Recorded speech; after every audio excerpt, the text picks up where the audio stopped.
In this American English pronunciation video, we're going to go over the pronunciation of the ordinal numbers 1 through 10, first, second, third, and so on.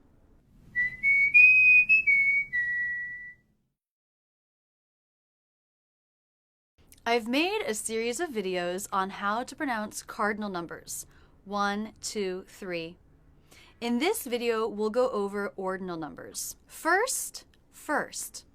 It begins with the F consonant sound, where the bottom lip will come up and touch here, the bottom of the top front teeth. Then we have the vowel. The vowel gives some people trouble because they think there needs to be a vowel sound before an R consonant. But think of the vowel as the vowel version of the R sound. It's always written in IPA with the R consonant sound coming after it, but it's just one sound, fur. The tongue draws back and up for this, fur, right up at the roof of the mouth, either touching the roof of the mouth on the sides or the bottom insides of the top teeth. So you want to go straight from the F sound to the R sound, fur. A good way to test this is to make sure you're not doing a big jaw drop. That's a sign that you're trying to put in a different kind of vowel sound, fur. Then we end with the ST consonant cluster. So the teeth come together, the tongue tip goes down, A trick here is rather than raising your tongue tip up for the T, you can leave the tip down, then push the part of the tongue just behind the tip to the roof of the mouth to cut off the air. To release the T and let the airflow continue, just pull the tongue back down. First. Let the teeth part a little bit for the air to release. First. The word second begins with the S consonant sound. Then the E as in bed vowel, so the jaw has to drop a good bit, se. The next syllable is unstressed, so it will be fast, second, knd. We have the K consonant sound and the schwa N sound. So the N takes over the schwa. You don't need to worry about making it a separate sound. And finally, the D sound. Second. Third. This begins with the unvoiced TH sound, so the tongue tip must come through the teeth. Third. Then we have the vowel R consonant sounds, just like in the word first. Third. So don't let your jaw drop. Then a light D sound to finish. Third. And now we're at the point where they all end in an unvoiced TH until we get up to 21st. So fourth begins with the F consonant, just like first, where the bottom lip comes up and lightly touches the bottom of the top front teeth. You have two options for the vowel sound, either the aw as in law or the o as in no diphthong, which is what I use. At any rate, unlike first, where we have the vowel then R sound, here we do need some jaw drop to make the shape of either the aw as in law vowel or the o as in no sounds before the tongue pulls back and up for the R consonant sound. Fourth. And then we finish with the unvoiced TH, where the front part of the tongue comes just out of the teeth, not too far, and air lightly passes through. Fourth.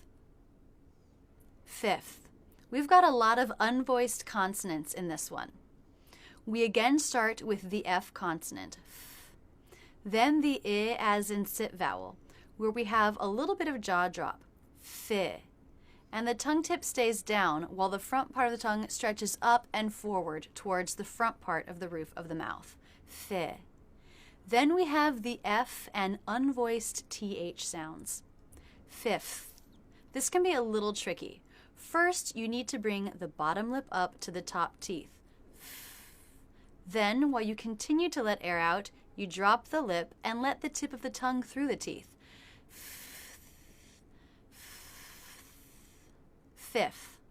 Fifth. You might sometimes hear a native speaker simplify this by dropping the F before the TH. fifth, fifth.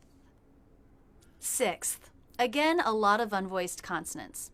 We start with the S sound, tongue tip down, teeth together. S. Then the I as in sit vowel with a little jaw drop. Si. Now we have the K, S, and TH sounds together. They're all unvoiced, so we're just passing air through, no engagement of the vocal cords. The K. Tongue tip stays where it was for the I, lightly touching behind the bottom front teeth. The back part of the tongue reaches up and touches the soft palate here, the back part of the roof of the mouth, and pulls away. As it pulls away, the teeth come together. Again, the tongue tip stays where it is for the S. Then the tongue tip simply moves up a bit so that it can come just through the teeth. Ks, ks, ks. Just practice that on its own and don't rush it. Ks, ks. Sixth, sixth. Seventh, just like second, stress is on the first syllable. So the second will be shorter, flatter, and lower in pitch. Seventh. We begin with the S consonant sound and E vowel, just like second, so make sure you're dropping your jaw enough for that E vowel. Then we have the V, which looks just like all these Fs we've been talking about, only it's voiced. So the vocal cords are engaged, making a sound. Sev, sev. Seventh. Then we have the schwa N sound, and the N takes over the schwa, so you don't need to worry about making it a separate sound. Vn, vn, vn. And finally, the unvoiced TH.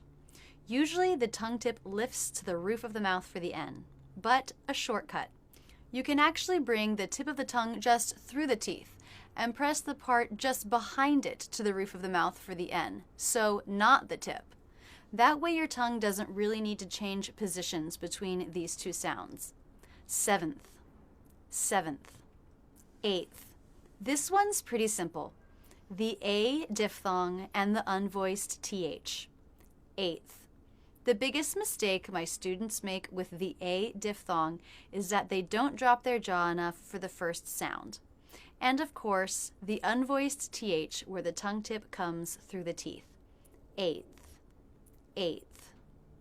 Ninth. This begins with the N consonant sound. The flat top part of the tongue is up at the roof of the mouth. Then we have the I as in by diphthong. Again, a common issue is not to drop the jaw enough, so make sure you do. Nigh. Then for the second half of the diphthong, the tongue tip stays down while the front part of the tongue stretches up towards the front part of the roof of the mouth. Nigh, nigh. Then again, the N-TH sound, just as in seventh. Ninth, ninth. 10th. We start here with a true T sound. T, t, t. Tongue tip is at the roof of the mouth, teeth are together, the air is stopped. Then the tongue tip pulls down, the teeth part, and the air is released. Te, te. The E vowel, just as in second and seventh, we need jaw drop. Te, te. And then again the N-TH ending. 10th, 10th. So there you have it, ordinal numbers 1 through 10. We had a lot of consonant clusters, lots of ending TH to practice. I hope this helps. Practice your English. Make up a sentence that includes an ordinal number. Record yourself saying it and post it as a video response to this video on YouTube. I can't wait to watch. That's it, and thanks so much for using Rachel's English. Don't stop there. Keep going with my American English in Real Life playlist, my Reduction and Linking playlist, or any of the playlists on my channel. And don't forget to visit rachelsenglish.com where there's lots more to work with.